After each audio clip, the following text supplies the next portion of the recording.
Morning, everyone. Welcome to another episode of Physician Heal Thyself Car Therapy. Um, Somebody gave me an idea the other day when I told them that I recorded an episode that I wasn't intending to post because I thought it was a little bit too much for the internet. And she made a funny joke about how I should save that one for the Patreon.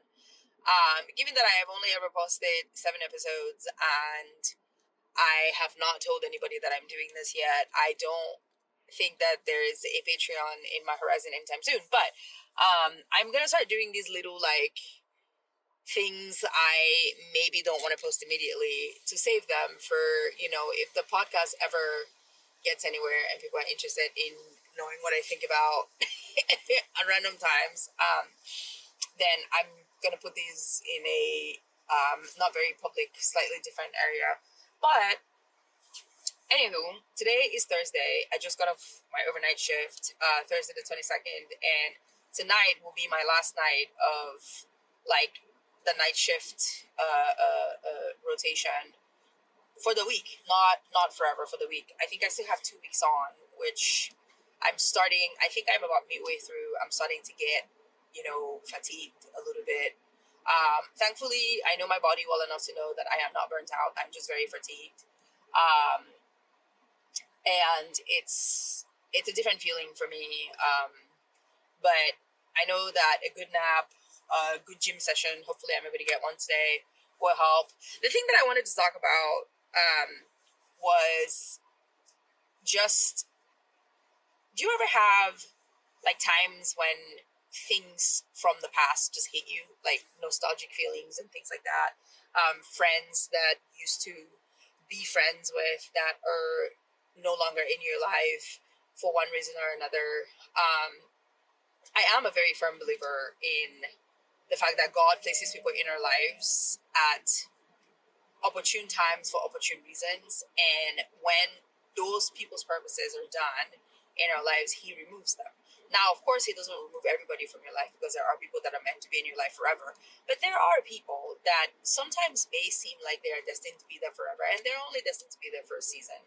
And when that season is over, the Lord will remove them, either gently or firmly, forcefully from your life.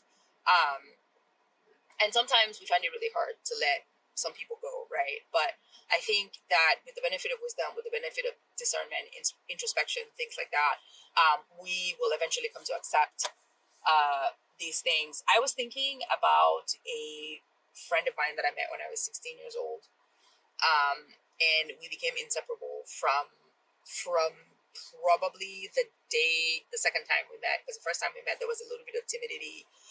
He's a guy, and they were a very, very good looking person since they were a child, and have remained so.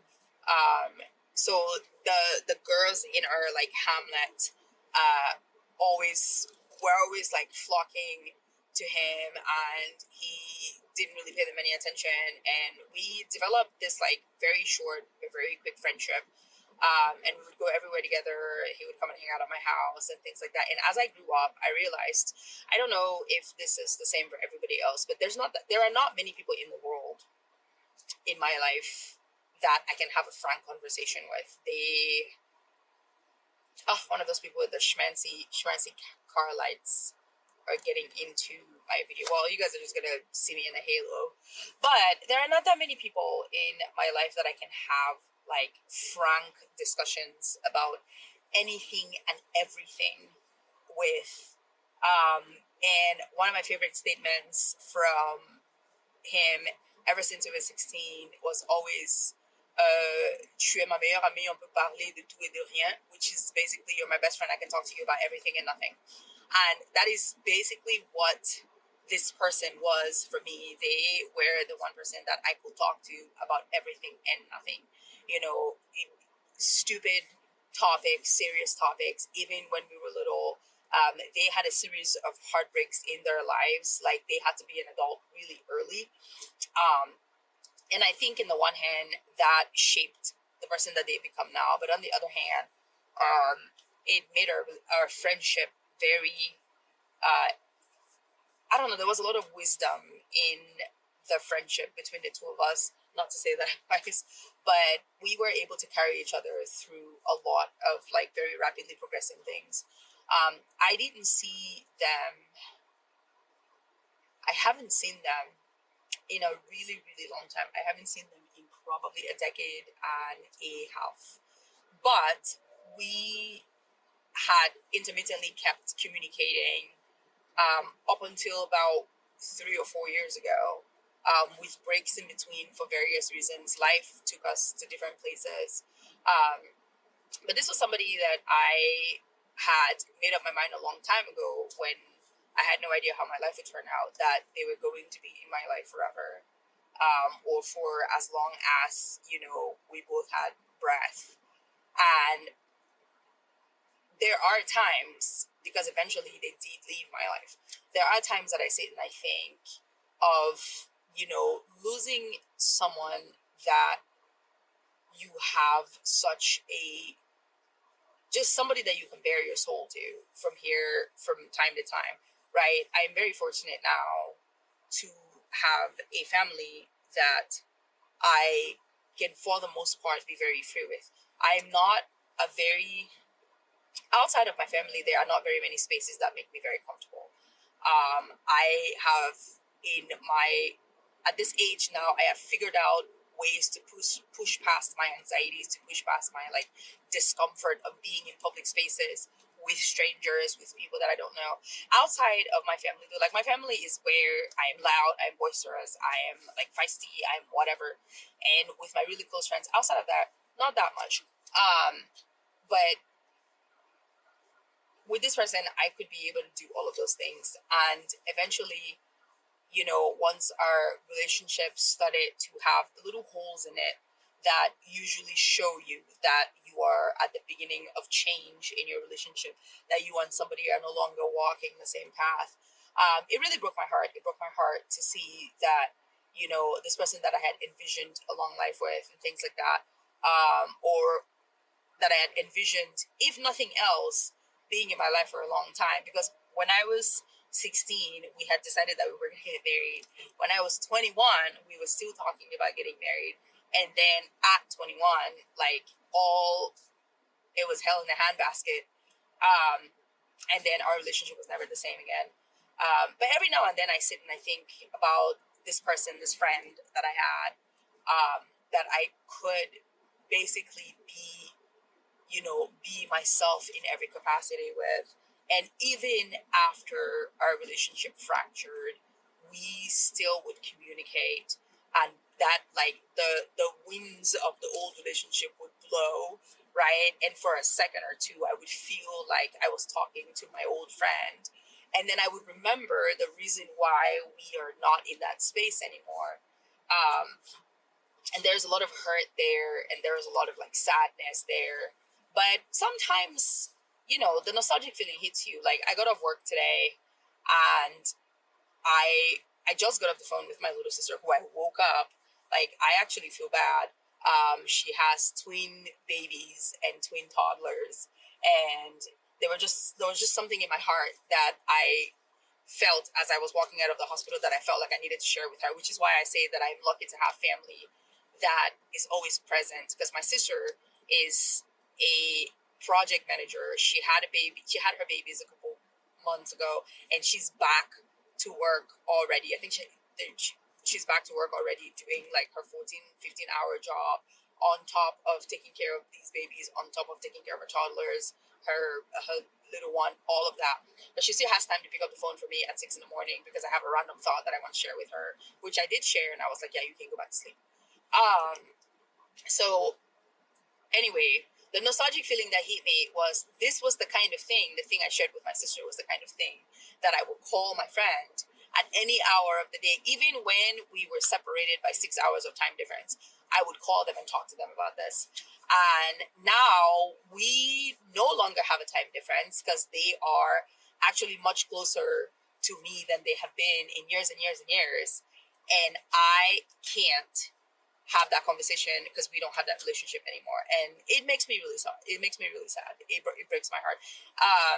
Like, I was in the same state that they were in a couple of months ago, and as much as I wanted to, and this is a conversation that I talked to with my husband, which again, I'm very grateful for the family that I have, and I'm very grateful for the partner that chose me, because we have conversations, very weird, strange, uncomfortable conversations, that kind of help us see like our lives before, because my husband and I met not when we were younger, right? Like, I was 32 when I met my husband, he was 33, and we wait, that's not true. I was 30 and he was 31. And we basically are, there's 30 years of history between my husband and I that we don't know about each other, that we weren't in each other's lives for. So we are, every now and then something will come up, a friend will come up, and we would have to discuss them. A story about like life would come up. Like, my husband went to, I think he went to boarding school for a very short while. I went to boarding school for a very long time, and we were in two different countries, so like the system is a little different. So these things will come up and we will discuss them. And this friend has come up multiple times because this is somebody that was well known to my family. Like, he had taken things to go present to my relatives and things like that, to tell them that he had intended to ask for my hand at some point, a while back. So it's one of those things where we had the conversation. My husband and I were going on a trip to a state, and I said, hey, this person actually lives here. And my husband, kind soul that he is, was like, would you want to see them again? And I thought about it, and I went, you know what, no. Not only out of respect for the relationship that I have with my husband, because I kind of was in a space where, I've been very open with my spouse about this friend that I had a really, really good relationship with when we were younger, that we don't have anymore. But on the flip side, which is also where the fracturing of our relationship began, is that this individual isn't transparent with their spouse about my being in their life as I am with my spouse about their being in mine. And that was where, like, I had to, because we would have this thing where we won't talk for a while, and then we'll have a conversation, and then it'd be really good, and then we won't talk for a while. So eventually I had to ask the direct question, saying, like, does your wife know that you and I talk? And there was like a mumbling and like a grinding of words and stuff like that. And I had to bring myself to say, you know what, these conversations are good for me. They're healing for me. They make me remember a time when things were simpler. But I don't want to be someone's, like, hush hush secret in the dark. I don't want to be a thing that you always have to like mince words about when you are discussing with the person that is in your life that's close to you. And I am not the person to come in between the dynamics of a relationship between two people, and two people who have been through a lot, because they have been through a lot with their own relationship. So I said, you know what, I think it's best if we just kind of like cut the cord, sever it. I'll take my, self that to someplace else. The course of our life history would have been maybe different if certain things hadn't happened, but they did, and I can't, move forward knowing that this is the space that we are in. And I told my husband that after that happened, and he said, okay, well, it's up to you. If you want to see them, that's fine. If you would like to go and get support, like, I can, if you like support when you go, I can go with you, we can meet them together and stuff like that. And I was like, no, I think it's good for me to just be away from all of that.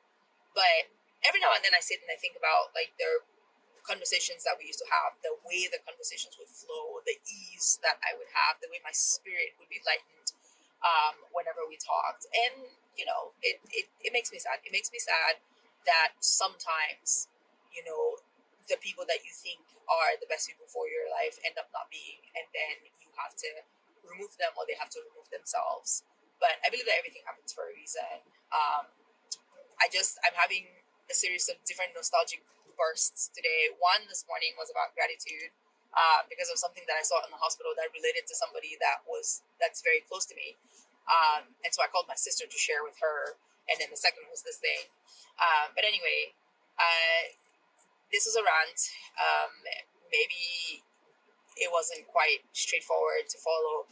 The short version is that I left the hospital today with a decent amount of gratitude and a decent amount of sadness for a relationship that once was a very good one that isn't anymore, isn't good, or isn't a relationship anymore. And I am grateful for the people who stay in your life in the manner that God intended for them to stay. I'm grateful for the people that come and leave whenever the Lord decides that their time is up. And I hope that somewhere there are people who look at the time that I was in their lives with some amount of good nostalgia. But anyway, if you've come this far, thank you so much for watching. Thank you so much for listening. Thank you for being my unpaid, unsolicited therapist in the void. And I will see you in my next musings of the morning video. Boom, there, I got a name. Bye.